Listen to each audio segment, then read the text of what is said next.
Bonjour tout le monde, me voici pour mon défi numéro 2 du défi arc-en-ciel de Lilou Massé.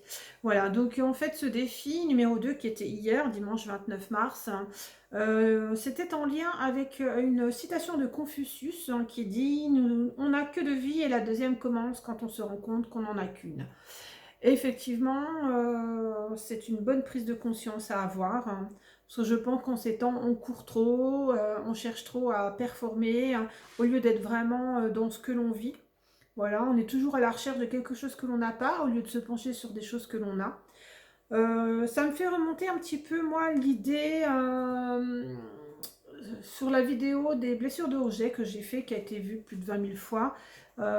Sur ça, justement, le fait de courir, de papillonner, de jamais être satisfaite de ce que j'avais, de courir tout le temps sur une place que je souhaitais ou que j'idéalisais sans forcément l'atteindre. Jusqu'au jour où j'ai compris qu'en fait, c'était lié à cette blessure de rejet. Donc, si vous voulez, vous pourrez aller voir cette vidéo. J'essaierai de mettre le lien sous cette vidéo d'aujourd'hui.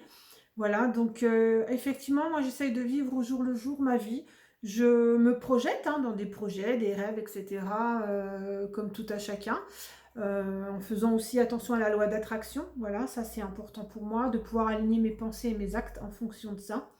Et surtout, de ne plus être en attente de quoi que ce soit, de saisir la vie comme elle vient, de savourer les moments présents, de savourer les petits cadeaux du quotidien et de faire plutôt avec ce que j'ai dans la vie plutôt que ce que je n'ai pas. Voilà, donc au lieu de chercher toujours cette place idéalisée ou de chercher l'amour dans le regard des autres, hein, j'ai commencé par moi-même, savoir ce que je voulais, ce que je voulais plus.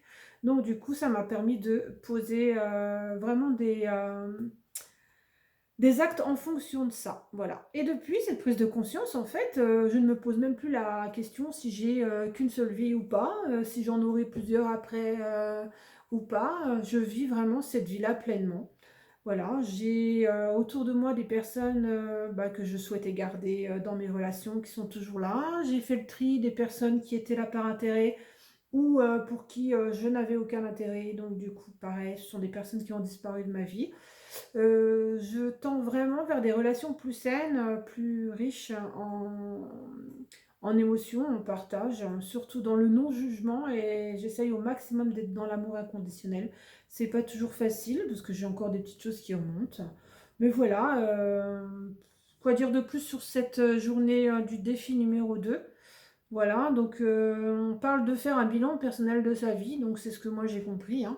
C'est de ne plus être en attente de quoi que ce soit. Et j'ai compris pourquoi je papillonnais, je virevoltais sans arrêt sans vraiment me poser. C'est tout simplement parce que je ne trouvais pas ma place. Ça, c'est une chose qui est résolue. Donc ça me permet vraiment de savourer chaque petite chose, d'être dans l'accueil de tout ce que je vis, que ce soit bon ou moins bon. Mais bon, pour moi, ça me va très très bien. Voilà, donc sur ce, je pense que ce défi-là, pour moi, c'est un défi accompli. Donc n'hésitez pas à me poser des questions ou à partager un petit peu votre propre expérience sur le sujet. Ce sera avec plaisir que je vous répondrai et je vous dis à bientôt pour le défi numéro 3.